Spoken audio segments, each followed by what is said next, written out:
තෙරුවන් සරණයි. නමෝ බුද්ධාය. අද දවසේත් සුපුරුදු පරිදි ඔබ එකතු වෙන්නේ ස්වාක්ඛාත දායකත්ව ධර්ම දේශනාව සමග පින ස්වාමින් වහන්සේට දැහැත් වට්ටිය පූජා කරමින් උතුම් සදහම් දේශනෙට දැන් ආරාධනා කරන මොහොත. නමෝ බුද්ධාය නමෝ බුද්ධාය නමෝ බුද්ධාය නමෝ බුද්ධාය නමෝ බුද්ධාය නමෝ මෙතෙන් පටන් ස්වාක්ඛාත තුම් සදහම් දේශනය ආරම්භ කරන්න පින්වත් ස්වාමින් වහන්සේට අප ආරාධනා කරමු. අවසරයි පින්වත් ස්වාමින් වහන්සේ. සාදු සාදු සාදු නමෝ තස් භගවතු අරහතු සම්මා සම්බුද්දස්ස නමෝ තස් භගවතු අරහතු සම්මා සම්බුද්දස්ස නමෝ තස් භගවතු අරහතු සම්මා සම්බුද්දස්ස බුද්ධං සරණං ගච්ඡාමි ධම්මං සරණං ගච්ඡාමි සංඝං සරණං ගච්ඡාමි ဒ ුතියම්පි බුද්ධං සරණං ගච්ඡාමි ဒ ුතියම්පි ဒ ුතියම්පි සංඝං සරණං ගච්ඡාමි තතියම්පි බුද්ධං සරණං ගච්ඡාමි තතියම්පි ධම්මං සරණං ගච්ඡාමි තතියම්පි සංඝං සරණං ගච්ඡාමි සාදු සාදු සාදු හැමදෙනාම පංචශීලයේ සමාදන් වෙන්න කියන්න. සතුන් මෙරීමෙන් වැළකීම නම් වූ සිල්පදය සමාදන් වෙමි. සොරකමින් වැළකීම නම් වූ සිල්පදය සමාදන් වෙමි. වැරදිකාම සේවනයෙන් වැළකීම නම් වූ සිල්පදය සමාදන් වෙමි. බොරු කීමෙන් වැළකීම නම් වූ සිල්පදය සමාදන් වෙමි. මද්ද්‍රව්‍ය භාවිතයෙන් වැළකීම නම් වූ සිල්පදය සමාදන් වෙමි. උතුම් තිසරණ සහිත වූ මා සමාදන් වූ මේ සීලය මේ ජීවිතයේ යහපත පිණිසද පරලොව සුගතිය පිණිසද සංසාර දුකින් නිදහස් වීම පිණිසද හේතු වේවා වාසනාව වේවා. සාදු සාදු සාදු නමස්කාර වේවා බුදුරුවනට සැමදා බුදු හිමි සරණ යමි. නමස්කාර වේවා ධම්රුවනට සැමදා සදහම් සරණ යමි. නමස්කාර වේවා සංඝරුවනට සැමදා මහා සංඝ සරණ යමි. නමස්කාර වේවා තුනුරුවනට සැමදා තිසරණ සරණ යමි. සාදු සාදු සාදු. අපගේ ගුරු දේවෝත්තම පරම පූජනීය ගෞරවනීය පින්වත් ලොකු ස්වාමීන් වහන්සේට අප හැම දෙනාගේම নমස්කාරය වේවා. සාදු සාදු සාදු. ගරුතර මහා සංඝරත්නයන් අවසරයි ශ්‍රද්ධාවන්ත පින්වත්නි, අද ස්වාක්ඛාත දායකත්ව ධර්ම දේශනාව සඳහා බැතිබර විකාශන අනුග්‍රහය දරමින් තම තමන්ගේ ජීවිතවලට ධර්ම දානමය වශයෙන් පින් දහම් රැස් කරගන්න යෙදෙන්නේ ශ්‍රී ජයවර්ධනපුර මහරෝහලේ සේවයේ නියතු පින්වත් දිස්නා රංජනී මහත්මිය ප්‍රධානව, ඒ වගේම විමල් බන්දුල වීරසිංහ මහතා, කටහරි සේවයේ නියතු තිලින වීරසිංහ පුතුණුවන්, උදේශ් කාවින්ද පුතුණුවන්, චාමිනිය සිතාරා දීනිය, ඔෂිකා රුක්මලී ලේලිය, සම්පත් සුරංජිත් බෑණනුවන් සහ සනුදි අනුජනා සිංගිති දීනිය ඇතුළු ජයවර්ධනපුර මහරෝහලේ වාට්ටු අංක 2 සීලුම සේවක පිරිස ඇතුළු මේ පින්වත් පිරිස එක් රාශී වීමෙන් ප්‍රධාන වශයෙන් මිය පරලොව ගිය ඥාතීන්ට පින් අනුමෝදන් කිරීම පිණිසත් උතුම් ධර්මාබෝධය පිණිසත් අරමුණු කරගෙන මේ විදිහට ධර්ම දේශනාව සඳහා දායකත්වය දරන්න යෙදෙනවා. පින්වත්නි, අද ධර්ම දේශනාව සඳහා මාතෘකාව වෙන්නේ කුසල් සිතුවිලි පිහිටුවා ගැනීමත් අකුසල් සිතුවිලි බැහැර කිරීමත් කියන කාරණාව. එතකොට ඒ හා සම්බන්ධ සූත්‍ර දේශනාවක් තමයි කියා දෙන්න බලාපොරොත්තු වෙන්නේ. මේ දේශනාවේ නම විතක්ක සන්ඨාන සූත්‍රය. මොකද්ද? විතක්ක සන්ඨාන සූත්‍රය. ඒකේ අර්ථය තමයි කුසල් සිතුවිලි පිහිටුවා ගැනීම ගැන බුදුරජාණන් වහන්සේ දේශනා කරපු උතුම් දේශනාවක්. තමන්ගේ හිතේ කුසල් සිතුවිලි පිහිටුවා ගැනීම ගැන. දැන් බුදුරජාණන් වහන්සේ නමක් මේ ලෝකෙට පහළ වෙලා උන්වහන්සේගේ ධර්මයේ අර්ථය වෙන්නේ, බලාපොරොත්තු වෙන්නේ මිනිස්යන්ගේ හිත කුමක් කර ගැනීමද? පිරිසිදු කිරීම. එහෙම නේද? කය පිරිසිදු කිරීමද බලාපොරොත්තු වෙන්නේ? නෑ. අපේ හිත පිරිසිදු කර ගැනීම.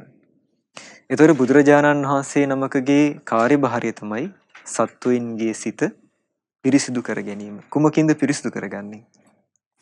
අකුසල් වලින්. එතකොට රහතන් වහන්සේ නමකගේ සිතේ උන්වහන්සේගේ හිතක් කියලා කියන්නේ මේ ලෝකේ සම්පූර්ණයෙන් පිරිසිදු භාවයට පත්වෙච්ච හිතක්. ලස්සන හිතක්. එතකොට රහතන් වහන්සේ නමකගේ හිතේ අකුසල් සිතුවිලි මාත්‍රයක්වත් නැහැ. සීලූම අකුසල් දුරු කරලා ඉන්නේ රහතන් වහන්සේ නමක්. තේරුණානේ? රහතන් වහන්සේ නමක් කියලා කියන්නේ සීලූම අකුසල් ප්‍රහාණය කරපු, සීලූම ආශ්‍රව ප්‍රහාණය කරපු උත්තමයන් වහන්සේ නමක්. ඒ හිතේ අකුසල් මාත්‍රයක්වත් නැහැ. සෙවණැල්ලක්වත් නැහැ. අඩුම තරමේ සාමාන්‍යයෙන් කෙනෙකුට තේරුම් ගන්න බැරි ආශ්‍රව වශයෙන් පවතින, යටපත් වෙලා පවතින කෙලෙස් මේ හිතේ පවතිනවා. ඒ ක්ලේශයක්වත් රහතන් වහන්සේ නමකගේ හිතේ නැහැ කියනවා. දැන් ලෝක සත්වයා සසර ගමනේ එනකොට සමහර කාලවල බඹල උපදිනවා. ඒතර බ්‍රහ්ම ලෝකයේ ගියාම ඒ ජීවිතේ කල්ප ගාණක් බ්‍රහ්ම ලෝකේ ඉන්නවා කියනවා. සමහර අවස්ථාවල බෝසතාණන් වහන්සේ බොහෝ කාලයක් බ්‍රහ්ම ලෝකේ ගත කරා කියනවා. දැන් අපි අහලා තියෙනව නේද? බුදුරජාණන් වහන්සේ දේශනා කරනවා මේ සත්වයාගේ මහගෙදර වගේ කියනවා. මොකද්ද? සතර පාය. සතර පාය කියලා කියන්නේ මේ සත්වයාගේ මහගෙදර වගේ. දැන් මහගෙදර කියලා කියන්නේ අපි ජීවිත කාලේ වැඩිම කාලයක් ගත කරන තැන. අපි සතුටින් ඉන්න තැන. එතකොට අපි ගමනක් ගියත්, විනෝද ගමනක් ගියත් ආපහු ගිමන් නිවා ගන්න ඉන්නේ මහගෙදර. වැඩිම කාලයක් ගත කරන්නේ මේ කාලේ ජීවිත කාලේ මහගෙදර. එතකොට බුදුරජාණන් වහන්සේගේ දැක්ම තමයි, උන්වහන්සේ දැක්කා මේ සත්වයා වැඩිම කාලයක් ගත කරන්නේ සුගති ලෝකවල නෙවෙයි. වැඩිම කාලයක් ගත කරන්නේ සතර පායේ. දැන් මනුස්ස ලෝකයේ කියන්නේ සුගතියද දුගතියද? සුගතියක්. මනුස්ස ලෝකයේ කියන්නේ සුගතිය. ඒ වගේම තමයි මනුස්ස ලෝකයේ කියලා කියන්නේ පහළම සුගතිය. ඊට පහළ සුගතියක් ආයේ නැහැ. පහළම සුගතිය. ඒතර මනුස්ස ලෝකෙට පහලින් අපට හිතන්න පුළුවන් නාග ලෝකේ තියෙනවා, പ്രേත ලෝකේ තියෙනවා, අසුර ලෝකේ තියෙනවා. ඒ සියලුම ලෝක දුගතිය. මනුස්ස ලෝකෙට ඉහළින් තියෙන සියලුම ලෝක පහේ බහුතරයක් සුගති ලෝක. එතකොට සුගතියක් දුගතියක් කියලා වෙන්වීමක් තියෙන්නේ එක කාරණාවක් නිසා. මොකක්ද ඒ කාරණාව? බුදුරජාණන් වහන්සේ නමක් දේශනා කරන ධර්මය අවබෝධ කරගන්න පුළුවන් මොන ලෝකෙක ඉඳලාද? සුගති ලෝකෙක ඉඳලා. අන්න බලන්න. බුදු කෙනෙකුගේ ධර්මයක් අවබෝධ කරගන්න පුළුවන්. ඒ කියන්නේ බුදුරජාණන් වහන්සේගේ ධර්මය අවබෝධ කරනවා කියලා කියන්නේ මේ තමන්ගේ හිත පිරිසිදු කර ගැනීම. අන්න හිතේ යකුසල් දුරු කිරීම. හිත දියුණු කිරීම. හිත වැඩිම. ආන්ගේ කාරණාව කරන්න පුළුවන් සුගති ලෝකෙක ඉඳලා. දුගති ලෝකෙක ඉඳලා ඒ කාරණාව කරන්න බෑ. අපේ හිතක් දියුණු කරනවා කියන කාරණාව දුගති ලෝකෙක ඉඳලා කරන්න බෑ. ආන්ගීනසේ ලෝක වලට කියනවා දුගති ලෝක කියලා. බලන්න කොයිතරම් භයානක අවස්ථාවක්ද කියලා. ඒ වගේම අපි ඉන්නේ කොයිතරම් වාසනාවන්ත අවස්ථාවක්ද කියලා කල්පනා කරලා බලන්න. දැන් අපි ඉන්න ලෝකෙන් අපිට පුළුවන් අපේ හිත දියුණු කරගන්න. හිත පිරිසිදු කරගන්න. ඒක අවස්ථාවක බුදුරජාණන් වහන්සේගේ ශාසනයේ උන්වහන්සේ වැඩ ඉන්න කාලෙම බුද්ධ කාලෙම දැන් ස්වාමීන් වහන්සේලා පැවිදි වෙනවනේ. බොහෝ පිරිස් පැවිදි වෙනවා. පිරිස 500ක් ඇවිල්ලා 1000ක් ඇවිල්ලා බොහොම ශ්‍රද්ධාවෙන් පැවිදි වෙනවා. මේ අතරේ පැවිදි වුණා කියන නාගයෙක්. නාග ලෝකේ නාගයෙක් පැවිදි වුණා කියනවා. ඒතර නාගයා පැවිදි වුණේ නාග වෙස්යෙන් නෙවෙයි, මනුස්ස වෙස්යක් අරගෙන. සාමාන්‍ය මිනිස්සෙක් විදියට තමයි පැවිදි වුණේ. ඊට පස්සේ දැන් මේ නාගයාත් සිවුරක් පොරවගෙන සාමාන්‍ය භික්ෂුවක් විදිහට පිණ්ඩපාත යනවා. පිණ්ඩපාත කරගන්නවා. ස්වාමීන් වහන්සේ නමක් විදිහට වත් පිළිවෙත් කරනවා. ඒ විදිහට වාසය කරනවා. නමුත් නාගයන්ගේ ලක්ෂණ දෙකක් තියෙනවා කියනවා. දැන් නාගයන් කියලා කියන්නේ නාග ලෝකේ ඉන නාග පිරිසට. ඒතර ඒගොල්ලොන්ගේ ලක්ෂණ දෙකක් තියෙනවා කියනවා. ඒගොල්ලෝ ආහාර ගන්න වෙලාවට සාමාන්‍ය ප්‍රകൃති ස්වභාවයට පත් වෙන්න ඕනේ කියනවා. කියන්නේ තමන්ගේ නාග ස්වභාවයට පත් වෙන්න ඕනේ කියනවා. මවාගත් ශරීරයකින් ආහාර ගන්න බෑ නාගයාට. ඒ වගේම තමයි වර්ගය බෝ කරන වෙලාවටත් ඒ තමන්ගේ ස්වභාවික ස්වභාවයට එන්න වෙනවා කියනවා. ඉතින් මේ ස්වාමීන් වහන්සේ පිණ්ඩපාතේ කරගෙන ඇවිල්ලා දැන් පිණ්ඩපාතේ වළඳනකොට භික්ෂුවක් විදිහට වළඳන්න බෑ. ඒතට ස්වාමීන් ඒ නාගයා කරන්නේ කුටියට ගිහිල්ලා දොරවල් ජනෙල් ඔක්කොම වහගෙන තමන්ගේ ප්‍රകൃති ස්වභාවයට එනවා. ඒ නාගයෙක් විදිහට එනවා. නාගයෙක් විදිහට ඇවිල්ලා තමයි දානේ වළඳන්නේ. ආහාර ගන්නේ. ඉතින් දවසක් කාලයක් යනකොට දවසක් ස්වාමීන් වහන්සේ නමක් මේ නාගයාගේ කුටියට යන්න උවමනාකමක් ආවා. කුටියට ගියා. දොර ඇරියා. දොර ඇරලා බලනකොට කාමරේ පුරාවටම නාගදරණයක්. විශාල නාගයෙක් දැන් කුටිය ඇතුලේ. දැන් මේ ස්වාමීන් වහන්සේ දන්නේ නැහැ මේ කුටියේ ඉන්න ස්වාමීන් වහන්සේ කියලා. කෑ ගහගෙන ගියා. ගිහිල්ලා කොහොම හරි බුදුරජාණන් වහන්සේට මේ කාරණාව හෙළි කළා. කතා කළා භාග්‍යතුන් වහන්සේ. ඇහුවා නාගය ඔබට මේ ශාසනය පැවිදි වෙලා හිත දියුණු කරගන්න බෑ කිව්වා. මේ බුද්ධ ශාසනයක පැවිදි වෙලා අකුසල් දුරු කරන්න බෑ කිව්වා. ඒ නිසා ඔබ නාග ලෝකෙටම යන්න. නාග ලෝකෙට ගිහිල්ලා සිල් ආරක්ෂා කරගන්න. සිල් ආරක්ෂා කරලා ඒ කුසල් බලය උපද්දලා මනුස්ස ලෝකේ ඉපදිලා මිනිස්සෙක් විදිහට පිළිවෙත් පුරන්න කිව්වා. බලන්න. ඒතර බුදුරජාණන් වහන්සේ නාගයාට පැවිදි වෙලා ඉන්න අවස්ථාව දුන්නේ නැහැ. ආපහු නාග ලෝකෙටම පිටත් කරා. එහෙනම් බලන්න. දැන් නාග ලෝකය කියලා කියන්නේ සාමාන්‍ය මිනිස්සෙට හිතා ගන්න බැරි තරම් සැපවත් ජීවිත දින ලෝකයක්. ලොකු බලයක් තියෙන ලෝකයක්. පිනෙන් සකස් වෙන 이르දිමත් භාවයක් තියෙන ලෝකයක්. එතකොට එහෙව් ලෝකෙක ඉපදිලත් හිතක් දියුණු කරගන්න බෑ කියන්නේ. එතකොට ඒ ස්වභාවය තමයි කර්මානුරූපව හිත දියුණු කිරීමේ ස්වභාවය වැහිලා තියෙන්නේ. කර්මානුරූපව. නමුත් මනුස්ස ලෝකේ එහෙම නැහැ. මනුස්ස ලෝකේ අපට පුළුවන් අපේ හිත දියුණු කරගන්න. ඉතින් ඒ නිසා බුදුරජාණන් වහන්සේ නමක් පහළ වෙලා උන්වහන්සේගේ කාර්යභාරය වෙන්නේ මනුස්ස ලෝකේ ඉන්න මිනිසුන්ගේ, දිව්‍ය ලෝකේ දෙවියන්ගේ, බ්‍රහ්ම ලෝකේ ඉන්න බ්‍රහ්මයින්ගේ හිතෙන් අකුසල් දුරු කිරීම. ඒතර බුදුරජාණන් වහන්සේගේ ධර්මයේ තුල අවස්ථා 4ක් තියෙනවා ධර්මයේ පිළිසරණ ලබා ගන්න. ඒ අවස්ථා 4 තමයි සෝතාපන්න මාර්ගඵලය, සකදාගාමි මාර්ගඵලය, අනාගාමි මාර්ගඵලය, අරහත් ඵලය.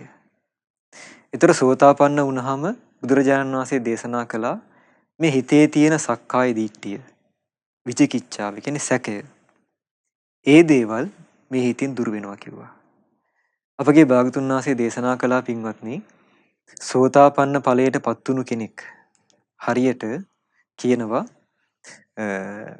එක අවස්ථාවක උන්වහන්සේ දේශනා කළා හිමාල පර්වතය පෙන්නලා. හිමාල පර්වතය පෙන්නලා කිව්වා මහණෙනි මේ සසර ගමනේ යන සත්වයාට විඳින්න තියෙන දුක මේ හිමාල පර්වතයේ වගේ නම් සසර ගමනේ යන සත්වයාට මේ සසර ගමනේ විඳින්න තියෙන දුක හිමාල පර්වතයේ වගේ නම් උන්වහන්සේ අතර ගත්තා කියනවා පුංචි මුං ඇට තරමේ ගල් කැට 7ක්. පොඩි මුං ඇට තරමේ ගල් කැට 7ක් හස්තයට අරගෙන කිව්වා මහණෙනි මේ ගල් කැට 7 පේනව නේද? මේ ගල් කැට 7ද ප්‍රමාණයෙන් විශාල හිමාල පර්වතයද කියලා ඇහුවා. කිව්වා ස්වාමීනි හිමාල පර්වතය කියලා කියන්නේ විශාල ස්කන්ධයක්. මේ ගල් කැට 7 තරම් සසඳන්න බෑ කිව්වා. කිව්වා මහණෙනි කෙනෙක් සෝතාපන්න ඵලයටපත් වුණා නම් ආන් ඒ කෙනා නැති කරලා දාපු දුක හිමාල පර්වතය වගේ කිව්වා. එයාට විඳින්න තියෙන දුක මේ අතර ගත්ත පුංචි ගල් කැට 7 වගේ කිව්වා. බලන්න එහෙනම් කොයිතරම් දුකක් අපේ පිටිපස්සේ තියෙනවද? එයාට විඳින්න තියෙන දුක සෝතාපන්න ඵලයේ සාක්ෂාත් කරපු කෙනාට යම් දුකක් විඳින්න තියෙනවා නම් මේ පුංචි ගල් කැට 7 වගේ කිව්වා. දැන් මේ පුංචි ගල් කැට 7 වගේ කී ගුණයක් විශාලද හිමාල පර්වතය? අපි ලංකාවට වඩා විශාලයි ඉන්නේ හිමාල පර්වතය. විශාල කඳු වැටියක්. සමහර තැන්වල තවමත් මිනිස්සු ගවේෂණය කරලා නැහැ. දැකලා නැහැ. හිමාල පර්වතයේ තියෙන සමහර තැන් සාමාන්‍ය මිනිස් ඇසට පේන්නෙත් නැහැ.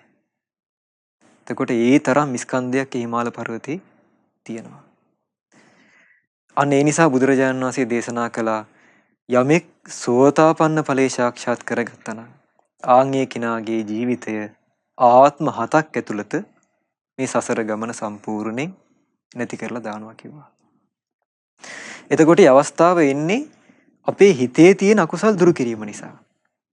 හිත පිරිසිදු වීම නිසා. තේරුණාද? ඒතර බුදුරජාණන් වහන්සේ දේශනා කළා මේ සත්වයා භවයෙන් භවයට, සසරින් සසරට, ජීවිතෙන් ජීවිතයට, ආත්මයෙන් ආත්මයට සැරිසරාගෙන යන්නේ අපි මේ රැස් කරගන්න කර්මඵල අනුව. උන්වහන්සේ සම්බුද්ධත්වයට පත් වෙන්න කලින්ම දැන් අපගේ බුදුරජාණන් වහන්සේ බෝසත් කාලේ උන්වහන්සේ බෝධීන් වහන්සේගේ පාමුල සම්බුද්ධත්වයේ ලබා ගන්න කලින් උන්වහන්සේට ඉපදුනා ඥාන දෙකක්. මොකක්ද මේ ඥාන දෙක? ඥාන දෙකක් උන්වහන්සේට මුලින්ම ඉපදුනා සම්බුද්ධත්වයට පත් වෙන්නත් කලින්. ඒ තමයි පුබ්බේ නිවාසානුස්සති ඥානයත් චුතූපපාත ඥානයත්. ඒතර පළවෙනි ඥානයෙන් උන්වහන්සේ දැක්කා තමන් වහන්සේගේ පෙර ජීවිතේ. උන්වහන්සේ දැක්ක කියනවා. තමන් වහන්සේ කලින් ජීවිතවලත් ඉපදෙමින් මැරෙමින් තමයි මේ ගම නැවිලා තියෙන්නේ. තමන් වහන්සේගේ ජීවිතේ දැක්කා. ඊට පස්සේ උන්වහන්සේට උපදවා ගන්න පුළුවන් වුණා චුතූපපාත ඥානය. ඒ ඥාණයෙන් දැක්ක කියනවා තමන් වහන්සේ වගේම අනිත් සත්වේනොත් මේ සසර ගමනේ ඉන්නේ ඉපදෙමින් මැරෙමින් ආත්ම භාවයන් වල සැරිසරාගෙන.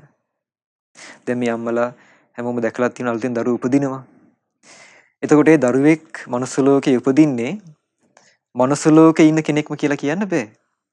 වෙනත් ලෝකෙක ඉන්න කෙනෙක්, කොහේ හෝ ලෝකෙක ඉන්න කෙනෙක් තමයි මව් කුසකට ඇවිල්ලා ඒ මව් කුසෙන් බිහි වෙන්නේ. අම්මා කෙනෙකුගේ කුසකින් බිහි වෙන්නේ. එතකොට ඒ කෙනාගේ ජීවිත කාලය ගත වෙන්නේ මනුස්ස ලෝකේ. ආයේ අවුරුදු 80ක් 70ක් ගිය තැන එයාට මේ ලෝකෙන් සමුගන්න සිද්ධ වෙනවා. ඒක තමයි ලෝක ධර්මතාවය. ආයේ වෙන ලෝකෙක යනවා. ඒක ආයේ මව් කුසකට එන්න පුළුවන්. දිවි ලෝකේ යන්නත් පුළුවන්. බ්‍රහ්ම ලෝකේ යන්නත් පුළුවන්.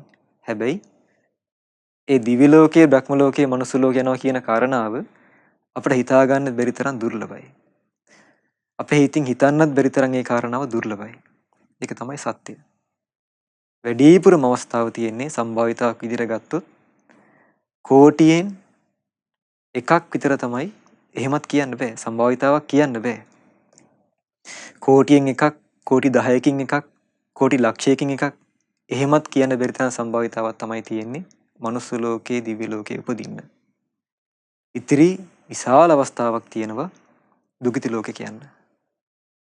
ඉතින් ඒ නිසා දෙවෙනි ඥානයෙන් චතුප්පාත ඥානයෙන් භාගතුන් වහන්සේ බෝසතාණන් වහන්සේ දැක්ක කියනවා සමහර සත්වයින් තමන් කරගත්ත කර්ම හේතුවෙන්, තමන්ගේ ක්‍රියාව හේතුවෙන්, තමන්ගේ කය වචනය මෙහෙवला කරගත්ත ක්‍රියාවන් හේතුවෙන් සමහර සත්වයින් මනුස්ස ලෝකේ උපදිනු කෙනා මනුස්ස ලෝකේ මැරිලා ගිහිල්ලා අසුර ලෝකේ උපදිනවා, പ്രേත ලෝකේ උපදිනවා, නිරේ උපදිනවා. මේ ස්වභාවය දැක්ක කියනවා.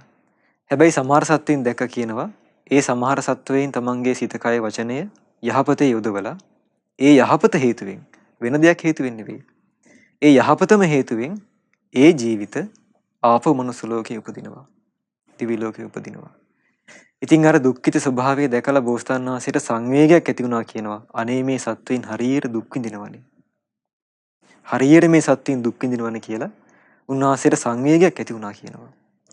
බලන්න. ඉතින් ඒ නිසා අපගේ බුදුරජාණන් වහන්සේ සම්බුද්ධත්වයට පත් වෙන්න කලින්ම මේ කර්මඵල ස්වභාවය අකුසල් වලින් මේ ජීවිතයට කරන බලපෑම උන්වහන්සේ දැක්කා. අවබෝධ කරගත්තා. ඉතින් එහෙම අවබෝධ කරගෙන තමයි බුදුරජාණන් වහන්සේ නමක් අපට මේ විදිහට ධර්ම දේශනා කරන්නේ. එක සිදුවීමක් කියන්නම්. අනුරාධපුර යුගයේ අපි අහලා තියෙනවා විජිතපුර සටන කියලා සටනක් සිද්ධ වුණා මේ රට බේරගන්න. ඒ සටනේදී එලා රජතුමාට හිටියා ප්‍රධානම යෝධයා දීඝජන්තු කියන යෝධයා. ඒතර මේ දීඝජන්තු යෝධයාත් බොහොම බිහිසුණු ආකාරයෙන් අපේ පිරිසත් එක්කලා සටනේ යෙදුණා කියනවා. නමුත් අපගේ දුටුගැමුණු මහරජතුමාගේ යෝධයෙගේ කඩුපහරකින් ඒ දීඝජන්තු යෝධයා දෙපළ වුණා. දෙපළ වෙලා එතනම මැරුණා. ඒතර දීඝජන්තු යෝධයා කියලා කියන්නේ ද්‍රවිඩයෙක්. එයාට සම්මාදිට්ඨිය කියලා දෙයක් නැහැ. යහපත් දැක්මක් කියලා දෙයක් නැහැ. බුදු කෙනෙකුගේ සත්‍ය වූ දහමක් අහලා නැහැ. හිතේ පැහැදීමක් නැහැ. එහෙනම් ඒ ජීවිත කාලේ පුරාවටම කටයුතු කළේ අකුසල් වලට අනුව. තමන්ගේ හිත වැරදි ආකාරයෙන් මෙහෙයුවා. කය වචනේ වැරදි ආකාරයෙන් මෙහෙයුවා. දැන් ඒගොල්ලන්ට අපේ සෑයවල් කෙරෙහි බෝධින් වහන්සේලා කියලා කිසිම ගෞරවයක් නැහැනේ. නේ? ඒ ස්ථාන අපිරිසුදු කරා. ඉතින් ඒ නිසා ඒ දීඝජන්ත යෝධයා මැරුණු මොහොතේම ඉපදුනා කියලා කියනවා නිරේ ගිහිල්ලා. නිරේ ඉපදුනා කියනවා. තමන් කරගත් අකුසල් නිසා නිරේ ඉපදුනා කියනවා. නිරේ ඉපදිලා දැන් මේ නිරි සත්වයා නිරේ කරා නිරි පල්ල විසින් එකගෙන යනවා. එකගෙන යනකොට දැන් නිරේයට ලං වෙනකොට මැහෙනවා කියනවා යකඩ සද්දේ. සත්වයින්ට දුක් දෙන යකඩ සද්ද ඇහෙනවා. යකඩ ගැටෙන සද්ද ඇහෙනවා කියනවා. ඒ සද්ද ඇහෙනකොටම හරිය ලස්සන ආශ්චර්යමත් සිද්ධියක් සිද්ධ වුණා. සාමාන්‍යයෙන් අපි අහලා තියෙන මේ සිද්ධිය විතරයි. ඒ දීඝජන්ත යෝධයාට මතක් වුණා කියනවා තමන්ගේ ජීවිතයේ සිදුවීමක්. ඒ නිරිසත්ත්වයට මතක් වුණා කියනවා තමන් මනුස්ස ලෝකේ ඉන්න කාලේ වෙච්ච සිද්ධියක්. ඒ තමයි ගිරිහඬු සෑයට පිරිසක් කංචුකයක් පූජා කරනවා. කංචුකයක් අහලා තියෙනවනේ අර සෑය ගර්භේ වටේ පලන් දන්නේ. මේ කංචුකේ පූජා කරනකොට කොහොම හරි මේ දීඝජන්ත යෝධයා ගිරිහඬු සෑයේ ඉඳලා තියෙනවා. ඒ ඉන්නකොට මේ යෝධයා දැකලා තියෙනවා මේ පිරිසට දැන් මේක පලන්ද ගන්න අමාරුයි. යෝධයා ගිහිල්ලා මේකට උදව් කරලා. ඒ කංචුකේ තිබිලා තියෙනවා ගෙජ්ජි. ගෙජ්ජි පලන්දලා තිබිලා තියෙනවා. දැන් අර ගෙජ්ජි වල සද්දේ යකට සද්දේනේ. මේ යෝධයාට ඒක මතක් වුණා කියනවා. නිරේ ඉන්නකොට. මම මෙහෙම දෙයක් කරන්න කියලා මතක් වුණා. එතකොට බලන්න දැන් මේ යෝධයා සීලයක පිහිටලා තිසරණේ පිහිටලා එහෙමද කරේ? මම මේ භාගතුන් වහන්සේට උපස්ථානයක් කරන්නේ සෑයකට කංචුකයක් පලන්දන්නේ බුදුගුණ කී එහෙමද කරලා තියෙන්නේ? නෑනේ. අර පිරිසක් කංචුකයක් පලන්දනකොට මෙයා ගිහලා නිකන් ඒකට උදව් කරලා. කිසිම හිතේ පැහැදීමක් නැහැ. නමුත් එයා ඒ දේ ක්‍රියාව කරේ යහපත් තැනකට, හරිම තැනකට, උත්තරීතර තැනකට. හිතේ පැහැදීමක් නැති වෙලත් කය වෙහෙසලා කරපු ක්‍රියාව නිසා එයාට යම් පිනක් ඉපදුනා. එහෙනම් බලන්න ඒ මතක් වෙච්ච සිතුවිල්ල නිසා අර පින ඉස්මතුණා කියනවා. එයා නිරේ අරන් ගියපු කර්ම ස්වභාවය සම්පූර්ණයෙන් යටපත් කරලා එවෙලේම නිරයෙන් චුත වුණා. දිව්‍ය ලෝකයේ ගිහිල්ලා ඉපදුනා කියනවා. බලන්න. එහෙනම් බලන්න මේ කුසල් අකුසල් කියන ස්වභාවය කොයිතරම් බරපතලද? අපේ ජීවිතේ කොච්චර වෙනසක් සිද්ධ කරනවද? කුසලයක් අකුසලයක්. අකුසලයේ අපේ නිරයට එක්කන් යනවා වගේම කුසලයට පුළුවන් ඒ අකුසල් යටපත් කරලා අපිව යහපත් ලෝකෙ එක්කන් යන්න. ඉතින් මේ ස්වභාවය තමයි පින්වත්නි බුදුරජාණන් වහන්සේ නමක් අපට පෙන්වා දුන්නේ. ඒතර මෙහෙම ගමනක් තමයි අපේ ජීවිතේ අපි හැමෝගෙම ජීවිත තුළ තියෙන්නේ. කුසල් අකුසල් මත තීරණය වෙලා තමයි අපේ ගමන යන්නේ. ඉතින් ඒ නිසා අද මේ දේශනාව විතක්ක සන්තහන සූත්‍රය කුසල් සිතුවිලි පිහිටුවා ගැනීමත් අකුසල් සිතුවිලි දුරු කර ගැනීමත් ගැන සඳහන් කරපු දේශනාවක්. ඒතර මේ දේශනාවේදී බුදුරජාණන් වහන්සේ දේශනා කරන්නේ හිතක ඇතිවෙන තමන්ට අයහපත පිණිස පවතින තමන් දුගතියේ එක්කන් යන අකුසල් සිතුවිලි මේ හිතින් බැහැර කරගන්නේ කොහොමද කියලා. ඒ බැහැර කරගන්න ක්‍රම 5ක් බුදු නුවණින් උන්වහන්සේ දේශනා කරනවා. ඒ නිසා හොඳට ශ්‍රවණය කරන්න. ඒ කාලේ බුදුරජාණන් වහන්සේ වැඩ වාසය කළේ සවැත් නුවර ජේතවනාරාමයේ. එදා බුදුරජාණන් වහන්සේ පින්වත් මහණෙනි කියලා භික්ෂුන් වහන්සේලා ඇමතුවා. භික්ෂුන් වහන්සේලාද පින්වතුන් වහන්සේ කියලා බුදුරජාණන් වහන්සේට පිළිතුරු දුන්නා. පින්වත් මහණෙනි, සමත විදර්ශනා භාවනාව දියුණු වේගෙන යනකොට භික්ෂුවක් විසින් කරුණු 5ක් ගැන කලින් කලට මෙනෙහි කරන්න ඕන කිව්වා. මොකද්ද? සමත විදර්ශනා භාවනාව දියුණු වේගෙන යනකොට. දැන් භික්ෂුන් වහන්සේලාට මේ දේශනාව කරන්නේ. ඒ භික්ෂුන් වහන්සේට දේශනා කළා භාගතුන් වහන්සේ සමත භාවනාවත් විදර්ශනා භාවනාවත් තමන්ගේ ජීවිතේ දියුණු වෙනකොට කලින් කලට කරුණු 5ක් ගැන ඔබ හිතන්න ඕන කිව්වා. දැන් බලන්න බුදුරජාණන් වහන්සේ ශාස්ත්‍රුන් වහන්සේනේ. ඒතර ශාස්ත්‍රුන් වහන්සේ මේ ධම්ම මාර්ගයේ දියුණු කරගන්න උපදෙස් දෙනවා. ශාස්ත්‍රුන් වහන්සේ නමක් විසින් කරන්න ඕන දේ කරනවා තමන්ගේ ශ්‍රාවක පිරිසට. ඒ කරුණු 5 ගැන භාගතුන් වහන්සේ දේශනා කරනවා. කියනවා පින්වත් මහණෙනි, ඔන්න භික්ෂුවක් ඉන්නවා කියනවා. ඒ භික්ෂුව කාලය ගත කරනකොට යම් කාරණයක් ගැන ඒ භික්ෂුව හිතන්න පටන් ගන්නකොට ඒ භික්ෂුවට රාග සහිත වූ, ද්වේෂ සහිත වූ, මෝහ සහිත වූ පාපී අකුසල් සිතුවිලි උපදින්න පුළුවන් කියනවා. දැන් මේ භික්ෂුන් වහන්සේ තමන්ගේ පිළිවෙත් පුරනකොට කාලය ගත කරනකොට තමන්ගේ හිතේ මේ කියන අකුසල් සිතුවිලි තුනම හට ගන්න පුළුවන්. රාගය ඇති වෙන්නත් පුළුවන්, ද්වේෂය ඇති වෙන්නත් පුළුවන්, මෝහය ඇති වෙන්නත් පුළුවන්. එතකොට බුදුරජාණන් වහන්සේ දේශනා කරනවා ඒ පාපී අකුසල් සිතුවිලි උපදිනවා නම් එතකොට ඒ භික්ෂුව එක දෙයක් කරන්න කියනවා. ඒ අකුසල් දුරු කරගන්න එක දෙයක් කරන්න කියනවා. තමන්ගේ අවධානය ඉවත් කරලා වෙනත් කුසල් අරමුණක් මෙනෙහි කරන්න පටන් ගන්න කියනවා. දැන් බුදුරජාණන් වහන්සේ දේශනා කරන්නේ අකුසල් සිතුවිලි අකුසලයන් දුරු කරගන්න ක්‍රමයක්. ඔන්න පළවෙනි ක්‍රමය උන්වහන්සේ දේශනා කරනවා. අකුසල් සිතුවිලි උපදිනකොට ඒ අකුසල් සිතුවිලි බැහැර කරගන්න වෙනත් කුසල් අරමුණක් අපේ හිතින් මෙනෙහි කරන්න කියනවා. දැන් මොනවද අකුසල්? රාග සිතුවිලි, දේශ සිතුවිලි, මෝහ සිතුවිලි. ඒතර මේ තමයි ප්‍රධාන කොටස් තුන. රාග, දේශ, මෝහ. ඒතර සියලුම අකුසල් මේ කොටස් තුනට අයිති. ඔන්න දැන් අපට හිතේ තරහක් හට ගන්නවා.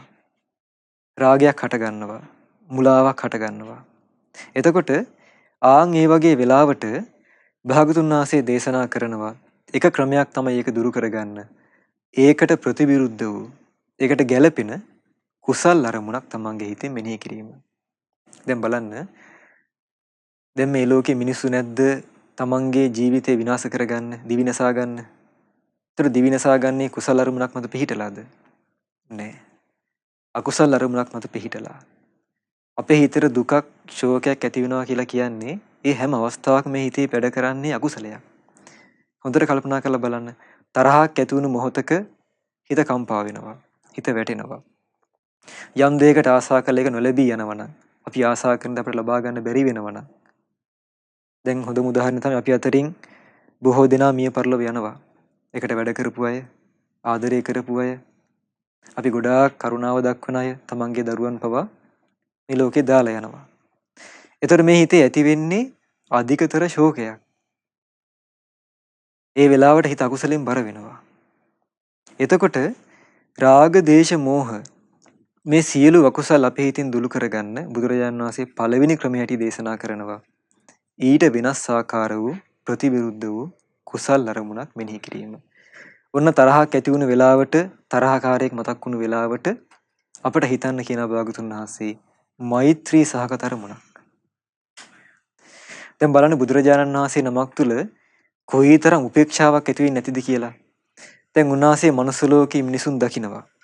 මනුස්ස ලෝකයේ මිනිසුන් නොයෙකුත් ක්‍රියාවන් කරනවා දකිනවා. සමහර අය යුද්ධ වලට ප්‍රධාන වෙනවා.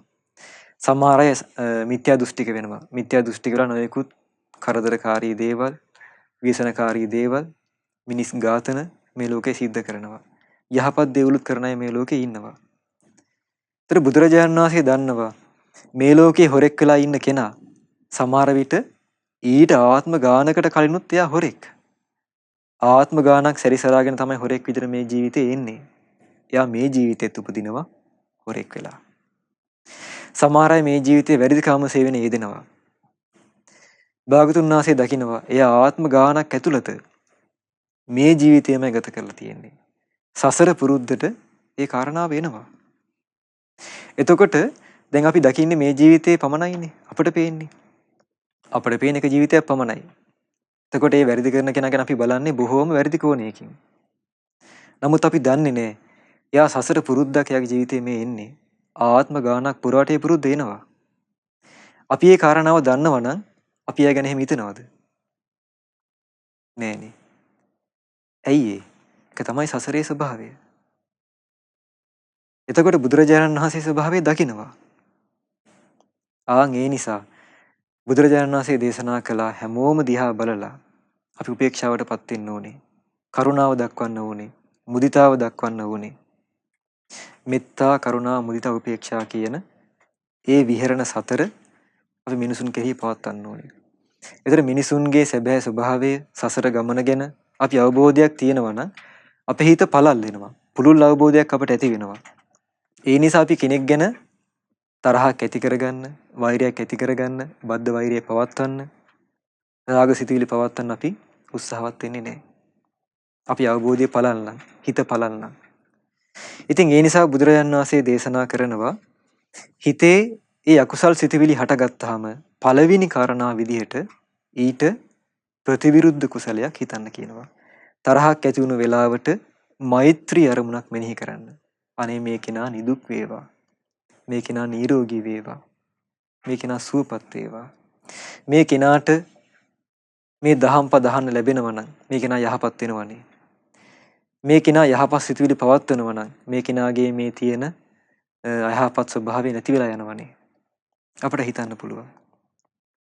ඒ වගේම රාග හිතක් ඇති වුණු වෙලාවට හිතන්න කියනවා ඊට ප්‍රතිවිරුද්ධ වූ කුසලයක් මොනවද? අසුභය ගැන, අනිත්‍ය ගැන, ධාතු ස්වභාවය ගැන හිතන්න කියනවා. ඊළඟ මෝහයක් ඇති වුණු වෙලාවට ඊට ප්‍රතිවිරුද්ධ වූ කුසලයක් හිතෙන් හිතන්න කියනවා. ආන්ගේ වෙලාවට හිතේ ඇති වුණු අකුසල් ස්වභාවය නැති වෙලා යනවා කියනවා. එහෙනම් බලන්න බුදුරජාණන් වහන්සේ නමක් දේශනා කරන්නේ නැහැ නිකම්ම නිකං හිතෙන් අකුසල් දුරු වෙනවා කියලා. නිකම්ම නිකං ඔටෝමැටිකලි අපේ හිතින් අකුසල් දුරු වෙන්නේ නැහැ. යම් උත්සාහයක් අපි ගන්න ඕනේ. ඒ කියන්නේ භාගතුන් වහන්සේ සීක බලවල වීරිය කියලා දෙයක් අපිට කියා දෙන්නේ. වීරියක් ඕනේ. ඒ වීරියෙන් තමයි තමන්ගේ හිත පිරිසුදු කරගන්න තියෙන්නේ. දැන් අපේ සාමාන්‍ය මනුස්ස ලෝකයේ ජීවත් වෙනකොට අපිට මනුස්ස ලෝකයේ ජීවත් වෙන්නත් යම් උත්සාහයක් වීරියක් අපේ හිතෙන් ජීවිතෙන් ඕනේනේ.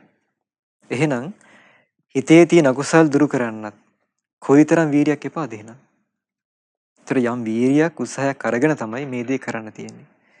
ඊළඟ දෙවෙනි කාරණාව දේශනා කරනවා පින්වත් මහණෙනි. ඒ භික්ෂුව අකුසල් සිතුවිලි දුරු කරන්න ඊට ප්‍රතිවිරුද්ධ වූ කුසලයක් හිතෙන් හිතන කොටත් එහෙම හිතන කොටත් ඒ අකුසල් සිතුවිලි මේ හිතෙන් දුරු නොවෙන්න පුළුවන්. ආයෙ අර අකුසල්ම හිතෙන් කැරකි එන්න පුළුවන්. රාග දේශ මොහ එන්න පුළුවන් කියනවා. ආන් එතකොට හිතන්න කියනවා මේ අකුසල් සිතුවිලි වල තියෙන භයානක පැත්ත. මේ අකුසලේ නිසා Tamanට හානි වෙන්න පුළුවන් ස්වභාවය හිතන්න කියනවා. දැන් බුදුරජාණන් වහන්සේ වැඩ ඉන්න කාලේ එක භික්ෂුවක් හිටියා. එනේ භික්ෂුවට ඕන වුණා අලුතෙන් සිවුරක් ගන්න. මේ භික්ෂුන් වහන්සේ Tamanට කියලා ඔන්න සිවුරක් මහාන රෙද්දක් හොයාගත්තා. මේ රෙද්ද අරගෙන ගිහිලා දුන්නා කියනවා Tamanගේ අක්කට. දීලා කිව්වා කියනවා අක්කේ මම සිවුරක් මහාන කාලේ ආවම මම මේ අරගන්නම් මේ රෙද්ද එතකල් ඔයාලඟ මේක තියාගන්න. දවසක් භික්ෂුන් වහන්සේ තමන්ගේ ගෝල පිරිසත් එක්කලා තමන්ගේ අක්කා ළඟට ගියා. අර සිවුර ඉල්ලගත්තා. සිවුර ඉල්ල ගන්නකොට භික්ෂුන් වහන්සේට තේරුණා තමන් දීපු රෙද්ද නෙවෙයි මේ තියෙන්නේ. මේක වෙනස් එකක්. ඇහුවා අක්කගෙන්. අක්කා මේක මං දීපු එක නෙවෙයිනේ. අනේ කිව්වා ස්වාමීනි ඔබ වහන්සේ දීපු චීවරය බොහොම ඝනකමයි ගොරෝසුයි. ස්වාමීනි මං මේ සිවුර කෑලි වලට කපලා පුළුන් කරලා ආයේ නූල් හදලා ආයේ මං ඒකෙන් රෙද්දක් විව්වා කිව්වා. දැන් බලන්නේ අක්කා ලොකු වෙහෙසක් අරගෙන ඒ රෙදි කෑල්ල අරගෙන ගිහලා කෑලි වලට කපලා වංගෙඩිය දාලා කොටලා පුළුන් අරගෙන ආයේ ඒක නූල් හදලා ඒ නූල් වලින් ආයේ තුනී රෙද්දක් වියලා. ඉතින් භික්ෂුන් වහන්සේ සතුටු වුණා. අනේ අක්කා මං වෙනුවෙන් මෙච්චර වෙහෙසුණානේ. ඊළඟ දැන් අර තමන්ට චීවරයක් මහගන්න තිබුණු ඒ රෙදි කඩ ගැන තවත් ආසාවක් ඇති වුණා. ඊට පස්සේ භික්ෂුන් වහන්සේ තමන්ගේ ගෝල භික්ෂුන් වහන්සේලාත් එක්කලා සිවුරක් මහගත්තා කියනවා. සිවුර මහගෙන උදේට ඒ චීවරේ සෝදලා රාත්‍රී කාලේ වේලෙන්න දැම්මා. වේලෙන්න දාලා දැන් පහවදා උදේ භික්ෂුන් වහන්සේ සූදානම් වුණේ සිවුර පොරවන්න. එදා රාත්‍රී කාලේ සැතපුණා. දැන් සිවුර වැලේ වේලෙනවා. භික්ෂුන් වහන්සේ උදේ සිවුර පොරවන අදහසින් උන්වහන්සේ නින්දට ගියා. නිදා ගන්න වෙලාවේ භික්ෂුන් වහන්සේට ආවා කියනවා වාතාබාධයක්. වාත අමාරුවක්. වාත අමාරුවක් ඇවිල්ලා ඒ වාත අමාරුව හේතුවෙන්ම ඒ භික්ෂුන් වහන්සේ අපවත් වුණා. අපවත් වෙන වෙලාවේ ඒ භික්ෂුන් වහන්සේට මතක් වුණා අනේ මං උදේ සිවුර පොරවන්න ඉන්නේ. තමන්ගේ සිවුර මතක් වුණා. මරණාසන්න මොහොතේ තමන්ට සිවුරට ආසාව මතක් වුණා. දැන් බලන්නේ කුසලයක්ද අකුසලයක්ද? රාගයක්නේ. අකුසලයක්. භික්ෂුන් වහන්සේ නමක් හොඳට සිල්වත් භික්ෂුවක් මේ. ඇත්තටම කියනවා නම් මේ භික්ෂුන් වහන්සේ දිව්‍ය ලෝකෙ උපදින්න පින තියෙන භික්ෂුවක්. නමුත් අපවත් වුණ වෙලාවේ මතක් වුණේ රාගික සිතුවිල්ලක් සිවුරට ආසාව. ඒ සිවුරේම උපන්න කියනවා. ඒ සිවුරේම උපන්න කියනවා. සිවුරු කාවෙක් වෙලා. රෙදි කන කාවෙක් වෙලා උපන්න කියනවා. බලන්න.